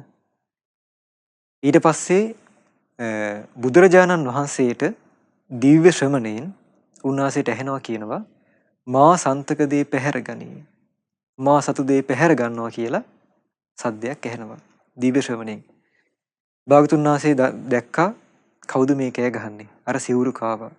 දැන් රළුතෙන් මහපු සිවුර වෙනත් භික්ෂුන් වහන්සේලා පොරවන් අර ගන්නවා. දැන් මේ භික්ෂුන් සපවත් උනානේ. වෙනත් භික්ෂුවක් ඒ සිවුර අර ගන්නවා. වෙනත් භික්ෂුවක් සිවුර අර ගන්නකොට අර සිවුරේ ඉන්න කාවා කෑ ගහනවා. මා සතු දේ පැහැර ගන්නවා. මා සන්තක දේ පැහැර ගන්නවා. දැන් බලන්න එහෙනම් පින්වත්නි දුගතිය ගියාට පස්සේ අර භික්ෂුවක් විදිහට පවත්වපු සිතුවිලි ඒ සිතුවිලි නෑනේ. ඒ සිතුවිලි පවත්වන්න බෑනේ. ඒ තිබුණු ආකල්ප සම්පත්තිය සම්පූර්ණයෙන් නැති වෙලා. ආම් බලන්න. එහෙනම් හොඳටම පැහැදිලි.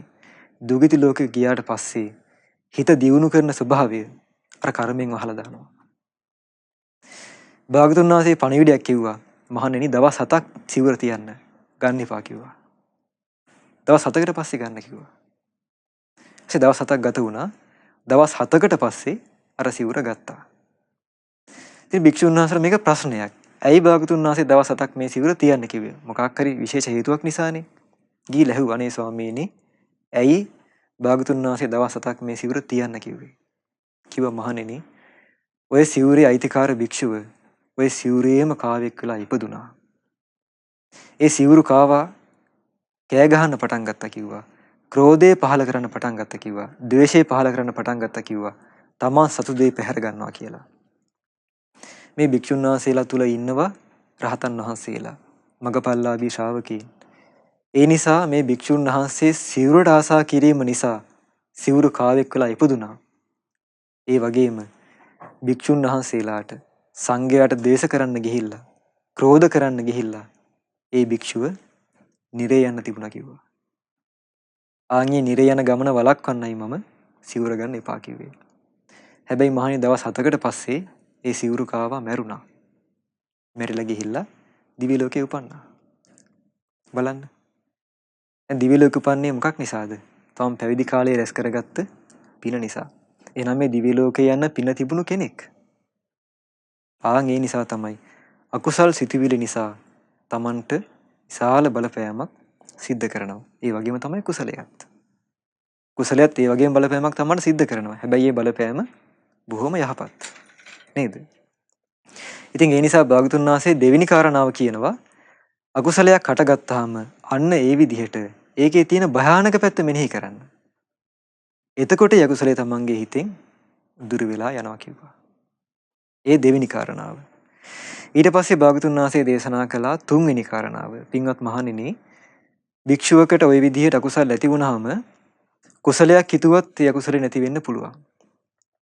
කුසලයක් හිතන පටන් ගත්තත් ඒ අකුසලයේ Tamanගේ හිතේ තියෙන්න පුළුවන්. ඒ වගේම භයානක පැත්ත මෙනෙහි කරත් ඒත් හිතේ අකුසලේ ආපහු කැරකි එන්න පුළුවන්. එතකොට මහණෙනි හිතන්න කියනවා පාපී අකුසල විතර්ක Tamanට හිතට එන පාපී අකුසල විතර්ක ගැන සිහි නොකර ඉන්න කියනවා.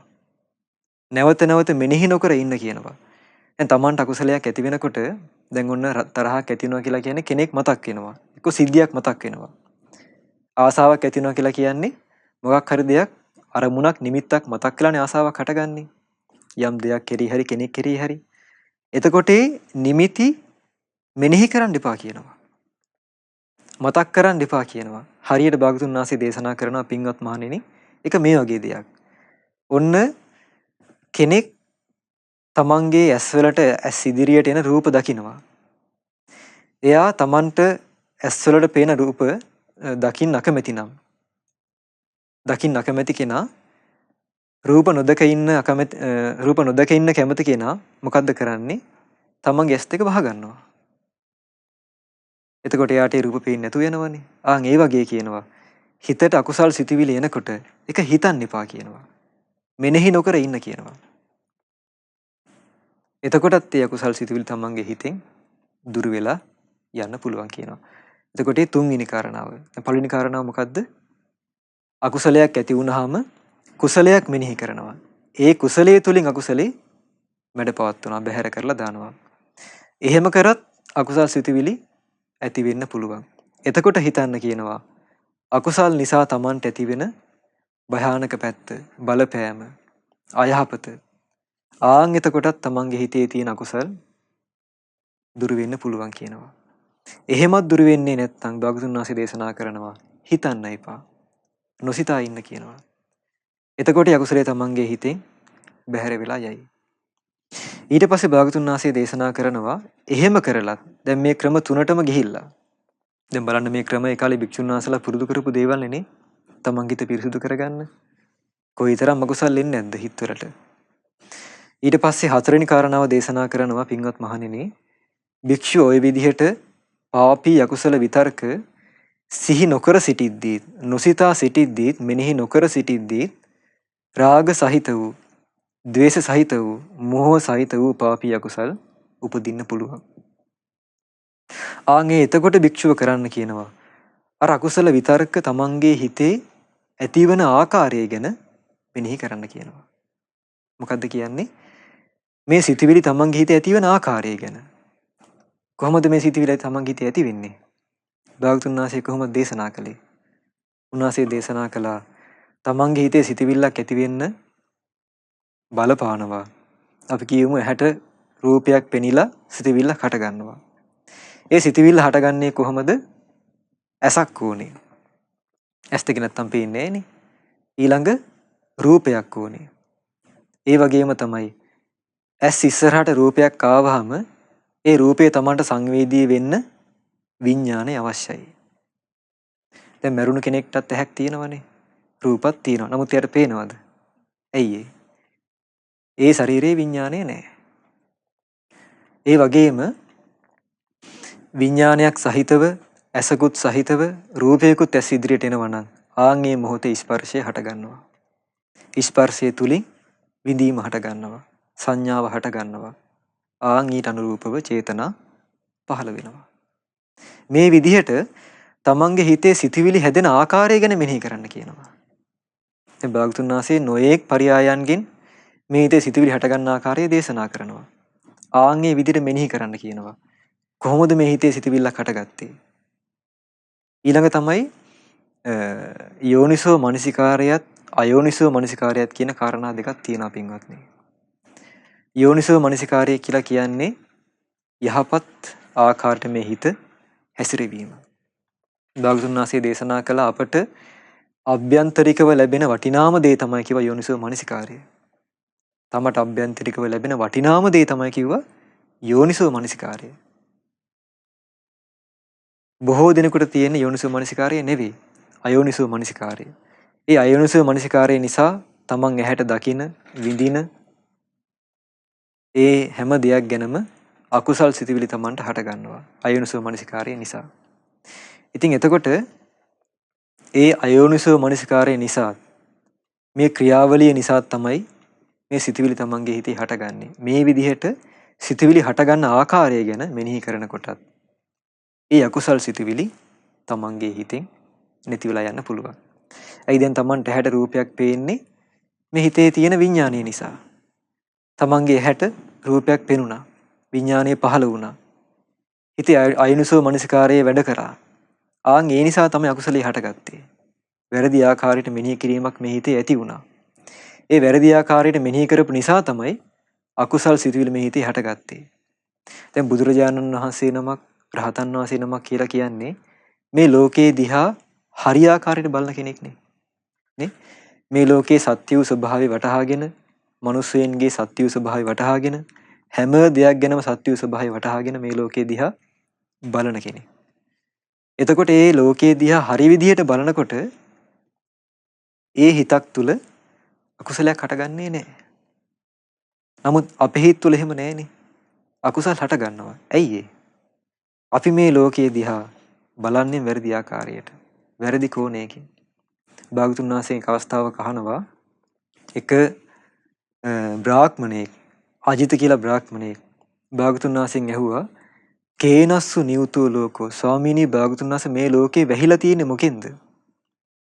කේනස්සුන පකාසති ස්වාමීනි භාගතුන් වහන්සේ මේ ලෝකේ වැහිලා තියෙනවා කියලා කුමක් නිසාද මේ මිනිස්සයාට මේක තේරෙන්නේ නැත්තේ? කිස්සාබි ලේපනම් බ්‍රූහි මේ ලෝක සත්‍යය වටේ තැවරී තියෙන දේ මොකද්ද? මොකකින්ද මේ ලෝක සත්‍යය තැවරිලා ඉන්නේ? කිංසු තස්ස මහබ්බයන් මේ හැමෝටම තියෙන විශාලම බය මොකද්ද කියලා ඇහුවා. දැන් ප්‍රශ්න හතරක් ඇහුවා. බොහොම වැදගත් ප්‍රශ්න හතරක්. මුලින්ම ඇහුවේ කුමකින්ද මේ ලෝකය වැහිලා තියෙන්නේ? භාගතුන් වහන්සේ දේශනා කළ අජිතේනි අවිජ්ජාය නිවුතෝ ලෝකෝ අජිත අවිද්‍යාව නිසා මේ ලෝකය වැහිලා තියෙනවා. මොකක්ද අවිද්‍යාව කියලා කියන්නේ? අවිද්‍යාව කියලා කියන්නේ සත්‍ය නොදැනීම. චතුරාර්ය සත්‍ය නොදැනීම. සත්‍ය කියලා කියන්නේ චතුරාර්ය සත්‍යනේ නේ. ඒතර මේ ලෝකේ විද්‍යාව අවිද්‍යාව කියලා දෙකක් තියෙනවා. ඒතර විද්‍යාව කියලා කියන්නේ අපි විෂයක් විදිහට ඉගෙන ගන්න විද්‍යාව නෙවෙයි. බුදුරජාණන් වහන්සේ දේශනා කරපු විද්‍යාව. ඒකට කියන්නේ විද්‍යා ලෝකය කියලා. එතකොට විද්‍යාව නැති තැන තියෙන්නේ අවිද්‍යාව. ඒ අවිද්‍යාවෙන් තමයි කියන මේ ලෝකේ වැහිලා තියෙන්නේ. හරියට භාගතුන් වහන්සේ දේශනා කරනවා අඳුරේ ඉන්න කෙනෙක්. අන්ධකාරයේ ඉන්න කෙනෙක්ගේ අතේ තියෙනවා කියනවා කුණු වෙච්ච සර්ප කුණක්. එක කුණු වෙච්ච බලු කුණක්. එක මිනිස් කුණක්. මේ පිඟුතුන් අහලා තියෙනවද දන්නේ කුණු වෙච්ච ශරීර අතරින් ගත්තාම විශාලම දුර්ගන්ධයක් තියෙන ශරීර තමයි මිනිස්යාගේ ශරීරය. ඒ වගේම සර්ප කුණ, ඒ වගේම බලු කුණ. විශාල දුර්ගන්ධයක් හමනවා. එතකොට මේ විශාල දුර්ගන්ධයක් හමන මේ කුණු වෙච්ච ශරීර තුනක් තමන්ගේ අතේ තියෙනවා. නමුත් එයා ඉන්නේ අන්ධකාරයේ. එයා දන්නේ නැහැ තමන්ගේ අතේ තියෙන කුණු වෙච්ච ශරීරයක්. නමුත් එයාට ආලෝකය යම් වෙලාවක පහළ වෙනවද? එළිය පහළ වෙනවද? එයා ආලෝකයේ තුලින් දකිනවා අනේ මේ අතේ තියෙන කුණු වෙච්ච දෙයන්නේ. එයා මොකද කරන්නේ? වහා ඉදී අයින් කරනවා. ඒ වගේ කියනවා විද්‍යාව පහළ වුණු තැන අවිද්‍යාව වහා දුරු වෙනවා. අපි මොලේ මේ ලෝකයේ ඇත්ත ස්වභාවය දන්නවනම් සත්‍ය වූ ස්වභාවය දන්නවනම් අපි එහෙනම් මේ හිතේ කවදාවත් අපේ හිතේ අකුසලයක්, ද්වේෂයක්, රාගයක්, මෝහයක් හටගන්නේ නැහැ. අනේකයි රහතන් වහන්සේලාගේ දැක්ම. උන්වහන්සේලා මේ ස්වභාවය වටහාගෙන සත්‍ය දැකලා. ඉතින් ඒ නිසා භාගතුන් වහන්සේ දේශනා කළා හතරවෙනි කාරණා විදිහට ඒ අකුසල් සිතිවිලි හටගන්න ආකාරය මෙනෙහි කරනකොට හිතේ තියෙන අකුසල් දුරු වෙලා යනවා. ඊළඟ පස්වෙනි කාරණාව දේශනා කරනවා. පින්වත් මහණෙනි, භික්ෂුව ඒ විදිහට අකුසල් විතරකයන් පටන් ගන්න තැන, සකස් වෙන තැන නුවණින් මෙනෙහි කරද්දී පාපී අකුසල විතරක ඇති වෙන්න පුළුවන්. ඒ වුණත් මේ අකුසල් හිතේ කැරකි ඇති වෙන්න පුළුවන් කියනවා. ආන් එතකොට භාගතුන් වහන්සේ දේශනා කරනවා ඔන්න බලන්න. එතකොට ඒ භික්ෂුව දත් මිටි කාගෙන දිව තල්ලට තද කරගෙන කුසල හිතින් ඒ අකුසලය හොඳ හැටියට නිග්‍රහ කළ යුතුයි කියනවා. තදින් මැඩලිය යුතුයි. හොඳට වෙහෙස විය යුතුයි. එහෙම කරනකොට ඒ භික්ෂුව ඒ විදිහට කරනකොටත් ඒ පාපී අකුසලයේ නැති වෙලා යන්න පුළුවන්. දැන් අමුතු ක්‍රමයක් නේ. පස්වෙනි කාරණාව. පස්වෙනි කාරණාව කියනවා දත් මිටි කාගෙන දිවෙන් තල්ල තද කරගෙන හොඳට අකුසලයේ මඩින්න කියනවා. දැන් මේ කාරණා භික්ෂුන් වහන්සේලා කරපු දෙයක්. මේ පිඟුතුන් අහලා තියෙනවද දන්නේ බුදුරජාණන් වහන්සේ දුෂ්කර ක්‍රියා කරන කාලේ උන්වහන්සේ වැඩුව අප්‍රාණික ධානය කියලා ධානයක්. ඒ අප්‍රාණික ධානය වැඩුවේ මෙහෙම. බෝසතාණන් වහන්සේ භාවනා ඉරියව්වෙන් වාඩි වෙනවා. භාවනා ඉරියව්වෙන් වාඩි වෙලා දැන් උන්වහන්සේ උත්සාහ ගත්තේ හිත මඩින්නනේ. හිත පිරිසුදු කරන්නනේ. භාවනා ඉරියව්වෙන් වාඩි වෙලා හුස්ම ඉහළට ගන්නවා. හුස්ම පෙනහළු වල පුරවාගෙන හුස්ම පිට කරන්නේ නැතුව අල්ලගෙන ඉන්නවා. ඊට පස්සේ මේ විදිහට දත් මිටි කාගෙන දිවෙන් තල්ල තද කරගෙන අකුසල් මඩිමින් උන්වහන්සේ වාසය කරා කියනවා. දැන් අපිට තේරෙන්නේ නැහැ කොහොමද ඒක කරේ කියලා. ඒ විදිහට කරා කියනවා. එතකොට බෝසතාණන් වහන්සේට විශාල ඔළුවේ කැක්කුමක් ඇති වුණා කියනවා. විශාල කුසේ වේදනාවක් හටගත්තා කියනවා. හරියට ගවයන් ඝාතනය කරන කෙනෙක් තියුණු සතක් අරගෙන ඒ ගවයින්ගේ බඩ පලනවා වගේ තියුණු වේදනාවක් මේ කුසේ හටගත්තා කියනවා. ඒ තුන්වහන්සේ උත්සාහයත් හරි නෑ කියනවා. ඊට පස්සේ බෝසතාණන් වහන්සේට හටගත්තා කියනවා 1000ක් ශරීරයේ දැවිල්ලක්. මනුස්සයන් දෙන්නෙක් Taman දෙපැත්තෙන් අල්ලගෙන ගිහිල්ලා ගිනි අඟුරු වලක තවනවා වගේ විශාල රස්නයක් හටගත්තා කියනවා. මේ කන් දෙකෙන් හුලං පිට වෙන්න පටන් ගත්තා කියනවා. ඒ හිර කරගෙන ඉන්නේ. කන් දෙකෙන් පිට වෙන්න පටන් ගත්තා කියනවා. සද්දයක් එක්කලා පිට වෙන්න පටන් ගත්තා කියනවා. විශාල කැක්කුමක් හටගත්තා කියනවා. ඒ තුන්වහන්සේ නැවැත්තුවේ නැහැ කියනවා. එයින් ඒකට කියන්නේ අප්‍රාණික දානය කියලා. ඉතින් ඒ විදිහට අපගේ බෝසතාණන් වහන්සේ උත්සාහ කළා. භාගතුන් වහන්සේ දේශනා කරන පස්වෙනි කාරණා විදිහට ඒ භික්ෂුව අකුසල් සිතුවිලි කැරකි තමන්ගේ හිතේ ඇති වෙනව නම් දැන් මේ භික්ෂුන් වහන්සේ මේ කාරණා හතරම පුරුදු කරලා නේද? අකුසලයක් ආවට පස්සේ ඔන්න පළවෙනි කාරණා මොකද්ද? කුසලයක් මෙනෙහි කරනවා. ඒතර භික්ෂුන් වහන්සේ කුසලයේ මෙනෙහි කරා. ඒත් අකුසල් දුරුුනේ නැහැ. ඊට පස්සේ මොකද කළේ? භයානක පැත්ත මෙනෙහි කරනවා භික්ෂුන් වහන්සේ. ඒත් දුරුුනේ නැහැ. ඊට පස්සේ මොකද්ද කළේ? නොසිතා ඉන්නවා. නොසිතා ඉන්න උත්සාහ කළත් ඒත් හිතේ උල්පතක් වගේ අකුසල් සිතුවිලි මෙන්න පටන් ගන්නවා. ඒත් හරි ගියේ නෑ. ඊට පස්සේ භික්ෂුන් වහන්සේ මොකද කළේ? අකුසල් සිතුවිලි හටගන්න ආකාරය, හිතේ හටගන්න ආකාරය මෙනෙහි කළා. සකස් වෙන ආකාරය මෙනෙහි කරා ධර්මානුකූලව. ඒත් හරි ගියේ නෑ. ඊට පස්සේ භාගතුන් වහන්සේ දේශනා කරන අවසාන කාරණා විදිහට හොඳට යකුසලේ මඩින්න, නිග්‍රහ කරන්න. දත් මිටි කාගෙන, දිවෙන් තල්ල තද කරගෙන හොඳට මඩින්න කියනවා. එතකොට මේ කාරණාව දැන් කරන්න බෑ. අපි කාටවත් මේ කාරණාව කරන්න බෑ දැන්. ඒක බුද්ධ කාලේ භික්ෂුන් වහන්සේලා කරපු දෙයක්. බුදු නුවණින් භාගතුන් වහන්සේ දේශනා කළේ. ඉතින් ඒ නිසා අපි පැහැදීමක් ඇති කරගන්න ඕනේ. භික්ෂුන් වහන්සේලා මේ කාරණා පුරුදු කරලා තමයි මේ හිත පිරිසිදු කරේ. භාගතුන් වහන්සේ දේශනා කරපු ආකාරයට දැන් මේ කාරණා පහම කොයිතරම් භික්ෂුන් වහන්සේලා පුරුදු කරන්නේ නැද්ද ඒ කාලේ? අපේ ලංකාවේ පවා. ඉතින් මේ කාරණා පුරුදු කරලා තමයි තමන්ගේ හිත පිරිසිදු කරගෙන රහතන් වහන්සේ නමක් මේ ලෝකයට බිහි වෙන්නේ. ඉතින් ඒ නිසා අකුසල් දුරු කිරීම කියලා කියන්නේ බොහෝම ලස්සන දෙයක්. අකුසල් දුරු කිරීම කියලා කියන්නේ යහපත් දෙයක්. අකුසල් දුරු කිරීම කියලා කියන්නේ බුදුරු ප්‍රශංසා කරන දෙයක්. සත්පුරුෂයන් ප්‍රශංසා කරන දෙයක්. එතකොට හිතක අකුසල් සිතුවිලි අඩුයි කියලා කියන්නේ ඒ කෙනා මේ ලෝකෙත් යහපත් මිනිසෙක් කියලා කියන කෙනෙක් නෙවෙයිද? යම් කෙනෙක් තරහ ගන්න නැතුව ඉන්නවනම්, බොහෝ කොට ආසා කරන දේවල් නැත්තම්, අධික ආශාවක් නැත්තම්, රාගයේ තුනී නම්, මුලා වෙන්නේ නැත්තම්, ඒ කෙනා මේ ලෝකෙත් ප්‍රශංසා ලබන්නේ නැද්ද? අනේ මේ කෙනා යහපත් කෙනෙක්, මෙයා හොඳ කෙනෙක්, තරහ ගන්න නැති කෙනෙක්, ආසාවන් පස්සේ යන්නේ නැති කෙනෙක්. නමුත් ක්‍රෝධ කරන ස්වභාවය වැඩි නම්, රාගය අධික නම්, මෝහය බලවත් නම්, ඒ කෙනා මේ ලෝකේ දඬුවම් ලබන කෙනෙක්, නිග්‍රහවට පත්වන කෙනෙක්, ගරහවට පත්වන කෙනෙක්. ඉතින් ඒ නිසා අකුසල් සිතුවිලි දුරු කිරීම කියලා කියන්නේ බොහෝම ලස්සන යහපත් දෙයක්. ඒ දේ තුලින් තමයි මිනිස්සෙක් පිරිසිදු වෙන්නේ. ඒ දේ තුලින් තමයි බුදුරජාණන් වහන්සේගේ අවවාදය අපි කළා වෙන්නේ.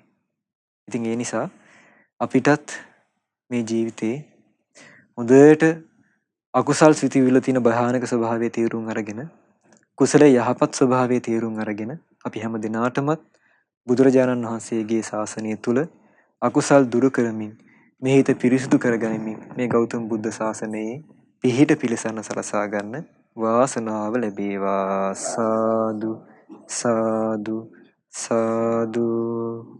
ඉතින් අද දවසේ මේ විදිහට ධර්ම දානමය වශයෙන් පින්දහම් රැස් කරගන්න යෙදුනේ ශ්‍රී ජයවර්ධනපුර මහරෝහලේ සේවයේ නියුතු පින්වත් දිස්නා රංජනී මහත්මියත්, විමල් බන්දුල වීරසිංහ මහතා කටහරි සේවයේ නියුතු තිලින වීරසිංහ පුතුණුවන්, උදේශ් කාවින්ද පුතුණුවන්, චාමිනිය සිතාරා දීනිය, ඔෂිකා රුක්මලී ලේලිය, සම්පත් සුරංජිත් බෑනනුවන් සහ සනුදි අනුජනා සිංහි දීනිය ඇතුළු ඒ ජයවර්ධනපුර රෝහලේ මහරෝහලේ වාට්ටු අංක 2 සීලුම සේවක පිරිස ඇතුළු මේ හැමදෙනා එක රාශී වීමෙන් රැස් කරගන්න යෙදුන සියලු ධර්ම දානමය පුණ්‍ය ධර්මයන්, උදාරතර පුණ්‍ය ධර්මයන් මේ නම් සඳහන් කළ පින්වත් දිස්නා රංජනී මහත්මිය ඇතුළු දායකත්වරු සීල පින්වතුන්ට එකසේ මේ සීල පුණ්‍ය ධර්මයන් අනුමෝදන් වේවා.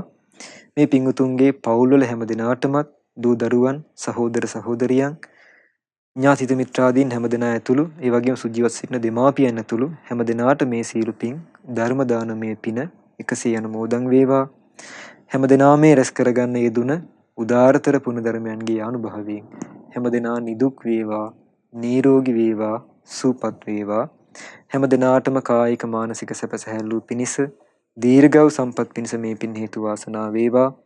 මේ පින්තුන්ගේ කරන කියන ධාර්මික රැකී ආරක්ෂා කටයුතු වාදිය, දූ දරුවන්ගේ අධ්‍යාපන කටයුතු වාදිය ਸਰව ප්‍රකාරයෙන්ම සාර්ථක වීම පිණිස මේ රැස් කරගත්තා වූ පින හේතු වාසනා වේවා. හැම දිනාටම තමන්ගේ හිතේ අකුසල් දුරු කරගනිමින්, කල්යාණ මිත්‍ර සේවනය ලැබමින් මේ ගෞතම බුද්ධ ශාසනයේ පිහිට පිළිසරණ සලසාගනු පිණිස මේ රැස් කරගත්තා උදාරතර පින හේතු වාසනා වේවා. සාදු සාදු සාදු. ඒ වගේම රැස් වූ සීල පුණ්‍ය ධර්මයන් පින් කැමති සීල දෙවියෝ මේ පින් අනුමෝදන් වේවා. සක් දෙවිඳුන්, සතරවරන් දෙවියන් ඇතුළු මේ පින්තුන්ලා ඉෂ්ඨකාමී දෙවියන්ටත් මේ සීල පින් අනුමෝදන් වේවා. පින් අනුමෝදන් වන දෙවියන්ගේ ධාර්මික රැකවරණේ ආරක්ෂාව මේ පිංගුතුන්ගේ ජීවිතවලට සලසා දෙත්වා දෙවියෝද උතුම් චතුරාර්ය සත්‍ය ධර්මය අවබෝධ කරගනිත්වා. මීට වසර 32කට පෙර මිය ගිය MC ෂෙල්ටන් ද සිල්වා පියාණන්ට මේ පින් අනුමෝදන් වේවා. වසර 17කට පෙර මිය ගිය හැරියට් හපු තන්ත්‍රී මෑණියන්ට මේ පින් අනුමෝදන් වේවා. වසර 33කට පෙර මිය ගිය සිරිසේන වීරසිංහ පියාණන්ට, වසර 36කට පෙර මිය ගිය SK ජෙසිනෝනා වීරසිංහ මෑණියන්ට, ඒ වගේම මාස 2කට පෙර මිය ගිය KA රත්නශීලී මිතුරියට මේ පින් අනුමෝදන් වේවා. වසර 47කට පෙර මිය ගිය ජයශීලී පෙරේරා මෑණියන්ට මේ පින් අනුමෝදන් වේවා. ඒ වගේම මේ හැමදෙනා නමින් සසර පුරාවට මේ පරිලොව ගිය සියලුම ඥාතීන්ට මේ පින්පෙත් එකසේ අනුමෝදන් වේවා. ඒ නම් සඳහන් කළ හැමදෙනා ඇතුළු සියලු මියගිය ඥාතීන්ගේ පරලොව ජීවිත මේ අනුමෝදන් කරන පුණ්‍යානුභවයෙන් සැපවත් වේවා, සූපත් වේවා, නුදුරු භවයකදීම සසර දුකින් අත මිදේවා කියලා සාදු කියන්නේ. ඒ වගේම JAD ෂෙල්ටන් අබේ වික්‍රම මහතාට නිදුක් නිරෝගී සූපත් භාවයේ පිණිස මේ සීල පින් අනුමෝදන් වේවා. ඒ වගේම දැනට අසනීප තත්ත්වයෙන් පසුවන ගමගේ විල්බර්ට් පියාණන්ට මේ පින් අනුමෝදන් වේවා. සුජීවත සිටින සීල දූ දරුවන්ටත් පවුලේ හැම දිනාටමත් මේ සීල පින් අනුමෝදන් වේවා. හැම දිනාට මේ අනුමෝදන් කරන පුණ්‍යානුභවයෙන් ඒ අසනීප තත්ත්වයෙන් පසුවන හැම දිනාටම නිදුක් නිරෝගී සූපත් භාවයේ සැලසේවා. හැම දිනාටම මේ ජීවිතයේ බොහෝ පින් දහම් රැස් කරගෙන ගුණධර්ම දියුණු කරගෙන මේ ගෞතම බුද්ධ ශාසනයේ පිහිට පිළිසරණ සලසා ගන්න වාසනාව ලැබේවා. අපගේ ගුරු දේවෝත්තම පරම පූජනීය පින්වත් ලොකු ස්වාමින් වහන්සේටත් මහමෙවුනා වාසී රට ලෝක වාසී පිළිවෙත් පුරන සීල සංඝ රත්නයට මේ පින් අනුමෝදන් වේවා. ශ්‍රද්ධා මාසික ධර්ම දාන සමාජිකයින්ටත් ශ්‍රද්ධා කාර්ය මණ්ඩලයේ හැම දිනාටමත් මේ පින් අනුමෝදන් වේවා. හැම දිනාටම උතුම් ධර්මාබෝධ කිරීමේ වාසනාව ලබත්වා. සාදු සාදු සාදු. හැම දිනාටම තෙරුවන් සරණයි. නමෝ බුද්ධාය. ස්වාක්ඛාත සදහම් දේශනේ සඳහා වැඩම කරන්නට දුණු පින්වත් ස්වාමින් වහන්සේ උදෙසා දැන් පරිස්කාර පූජා කරන මොහොත. නමෝ බුද්ධාය නමෝ බුද්ධාය නමෝ බුද්ධාය නමෝ බුද්ධාය නමෝ බුද්ධාය නමෝ බුද්ධාය නමෝ බුද්ධාය නමෝ බුද්ධාය නමෝ බුද්ධාය නමෝ බුද්ධාය නමෝ බුද්ධාය නමෝ බුද්ධාය නමෝ. අද දවසේ මේ උතුම් සදහම් දේශනේ වෙනුවෙන් වැඩම කරන්නට දුණු මහා සංඝරත්නය උදෙසා අප සියලු දෙනාම පුණ්‍ය අනුමෝදනා කරමු. පින්වත් ස්වාමින් වහන්සේ නිදුකින් උතුම් ධර්මාවබෝධය ලබත්වා. සාදු සාදු සාදු. ඉතින් ඔබටත් පුළුවන් ශ්‍රද්ධා රූපවාහිනී උතුම් සදහම් දේශනයක් වෙනුවෙන් විකාශන අනුග්‍රහය දරන්න 071 232 88 87 දුරකථන අංකය අමතලා. සියලු දෙනාටම තෙරුවන් සරණයි. නමෝ බුද්ධාය.